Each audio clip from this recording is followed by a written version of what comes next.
Working out of this book today. Oh, wait a minute, not that book. I mean, I always work out of that book. Working out of this book today. It's called Creative Jazz Improvisation by Scott D. Reeves. And I've had this book a long time, and I did use it quite a bit back in my early days of learning jazz. And I'm on the chapter, the 2-5-1 progression, and I ain't got nothing better to do this morning, so I thought I'd just share some of these lines that you could practice, and they're all by famous people, so let's take a look at it. The first example is the basic scale, so I've got D minor. All right, that's the Dorian mode, and then we've got G7. Nothing too exciting yet, folks. Interesting where they kind of put some accents here, though.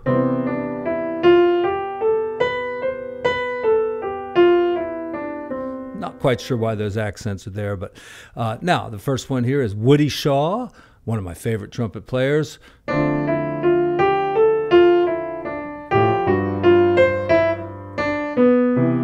Now, I guess what I'll do for some of these is play maybe root, third, seventh. For the G7, I'll probably just play a root and a seventh. And then C, here I had to just play the root and the third because the line ended here. Here it is again.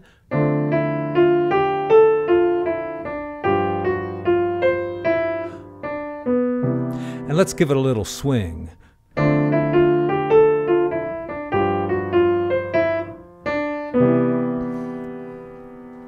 Yeah, a lot of young students don't really even know how to apply swing to eighth notes. So if it's on the beat, it's a dotted eighth note. And if it's off the beat, like the and of one or the and of two, it's a 16th note.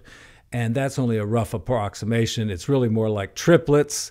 You know, let's 1, 2, 3, 1, 2, 3, 1, 2, 3, 1, 2, 3, 1, 2, 3, triplet, triplet, triplet. Let me do that again. Triplet, triplet, triplet, triplet. 1, 2, 1, 2, 3, 1, 2, 3, 1, 2, 3, 1, 2, 3. That's kind of the feel, the triplet feel. And I realize triplet is really a two-syllable word, not triplet. But that's how we do it when we're doing it that way. All right, next one, Clifford Brown. He's great.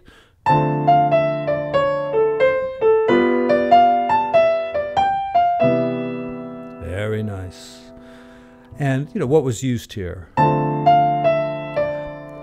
Something I've talked about recently. I don't know if I've put up the video yet about contrapuntal elaboration of static harmony, where you're like D minor like that, D minor like that, D minor like that, and this is like, all right, using those two different notes there, so.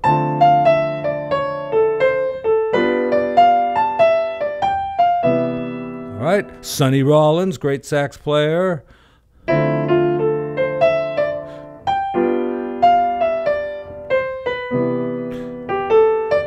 Let me do that one again with the 16th notes played correctly this time.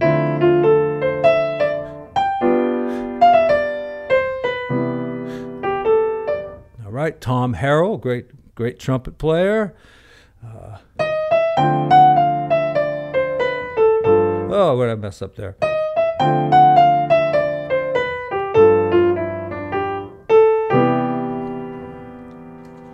Oh, another Tom Harrell one, and it's very similar to a pattern that I learned years ago, Oscar Peterson, who went like something like that.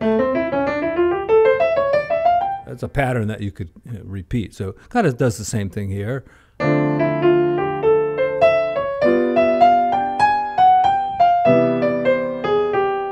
right, I kind of like that a lot. Let's see what happened. First we have you can call it the minor 7 or the flat 7, and then the major 7. And this again is that kind of where you're messing around with one of the notes of the chord.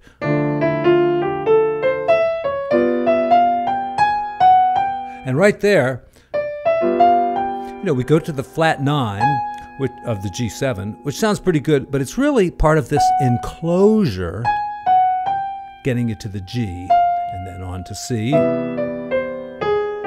don't know where that A flat comes from. Could be the Bbop scale, but it doesn't sound like it when it's used like this.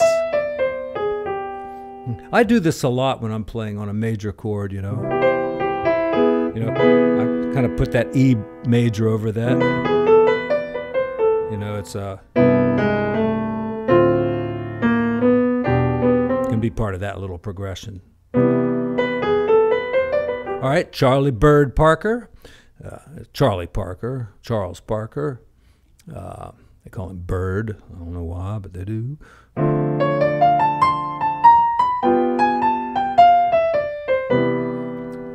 Plays like a bird, maybe.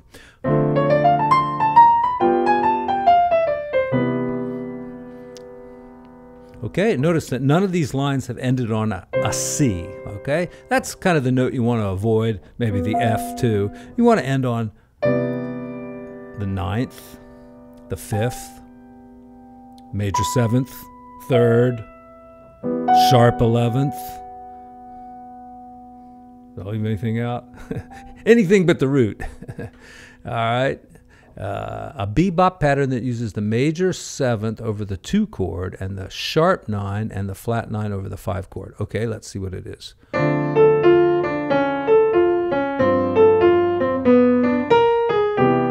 Okay, once again, it's a kesh, contrapuntal elaboration of static harmony. All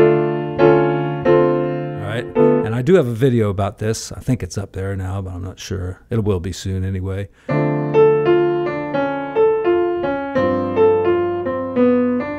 Up to the sharp 9, flat 9, and ending on the 5th. And we got one more pattern here, Sonny Rollins.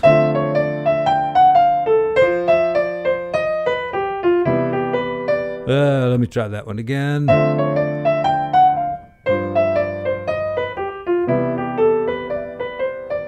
2, 3, 4.